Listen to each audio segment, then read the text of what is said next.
ହାରିବା ଆଉ ଜିତିବା ଏ ହେଉଛି ଗୋଟିଏ ମୁଦ୍ରାର ଦୁଇଟି ପାର୍ଶ୍ୱ। ହାରିବା କାହାକୁ କୁହାଯାଏ? ଆପଣଙ୍କର ବହୁତ କିଛି ଅଛି, କିନ୍ତୁ ଆପଣଙ୍କ ପାଖରେ ସ୍ନେହ, ଶ୍ରଦ୍ଧା, ମମତା, ପରିବାର, ବନ୍ଧୁବାନ୍ଧବ କେହି ନାହିଁ। ତାହେଲେ କ'ଣ ଆପଣ ଜିତି ଯାଇଛନ୍ତି ଭାବୁଛନ୍ତି? ନା, ଆକୁ ହିଁ କହନ୍ତି ହାରିବା। ସବୁ ଥାଇ କିଛି ନାହିଁ। ଆଉ ଜିତିବା ତାକୁ ହିଁ କହନ୍ତି ଯିଏ କିଛି ନଥାଇ ସବୁ ହରେଇବି ଭବିଷ୍ୟତ ପରିସ୍ଥିତିକୁ ମୁଣ୍ଡ ଟେକି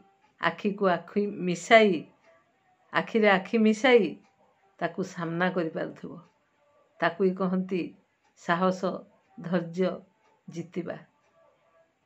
ତେଣୁ ହାରିବା ଆଉ ଜିତିବା କେଉଁଟା ଆପଣଙ୍କ ପାଇଁ ଉଚିତ ଆପଣ ନିଜେ ଚିନ୍ତା କରନ୍ତୁ।